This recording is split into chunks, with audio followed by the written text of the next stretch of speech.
வணக்கம் and welcome back to my channel. இன்றைக்கி நம்ம சேனலில் என்ன பார்க்க போகிறோம் அப்படின்னா, ஆல்ரெடி நம்ம ரேஷன் புழுங்கலரிசி இடியாப்பம் எப்படி செய்கிறதுன்ற வீடியோ போட்டிருந்தோம்.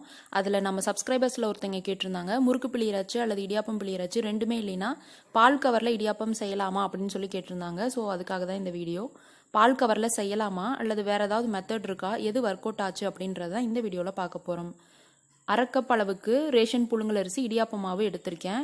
இது நம்ம மிஷினில் கொடுத்து அரைச்ச மாவு. அரை கப் மாவுக்கு 3/4 கப் சுடுதண்ணி எடுத்திருக்கேன், கொதிக்க வச்ச சுடுதண்ணி. இதை கொஞ்சம் கொஞ்சமாக ஊற்றிட்டு கரண்டிலேயே இது போல் நல்லா கிளறி விட்டுக்கலாம்.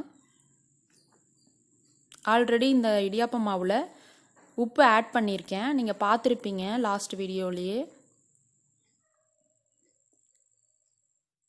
உப்பு ஆட் பண்ணால் பூச்சி ரொம்ப நாளைக்கு வைக்காமல் இருக்கும், அதுக்காக தான் உப்பு ஆட் பண்ணி நம்ம ஸ்டோர் பண்ணுறது. இப்போது 3/4 கப் சுடுதண்ணி ஃபுல்லாகவே நான் ஊற்றிட்டேன். இது போல் திரட்டி விட்டுட்டு கை சூடு பொறுக்கிற வரைக்கும் நம்ம வெயிட் பண்ணலாம்.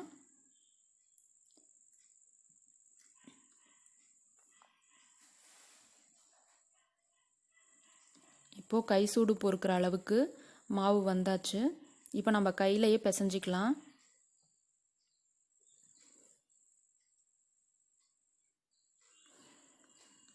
நல்லா பிசைஞ்சாச்சு.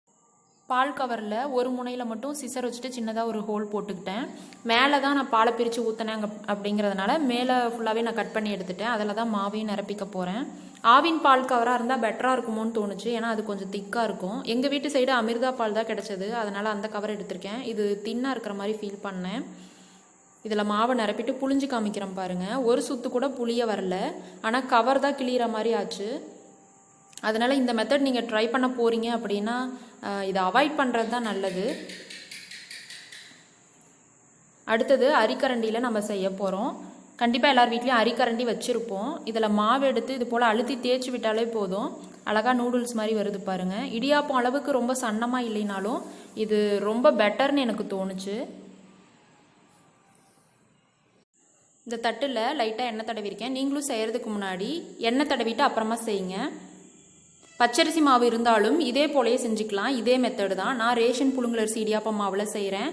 ரேஷன் புழுங்கலரிசி இடியாப்பம் மாவு எப்படி ரெடி பண்ணி இடியாப்பம் எப்படி செய்கிறதுன்ற வீடியோ ஆல்ரெடி நம்ம சேனலில் போட்டிருந்தோம். நீங்கள் பார்க்கலைன்னா டிஸ்கிரிப்ஷன் பாக்ஸில் லிங்க் கொடுக்குறேன், அந்த லிங்க்கை டச் பண்ணி நீங்கள் பார்த்துக்கோங்க.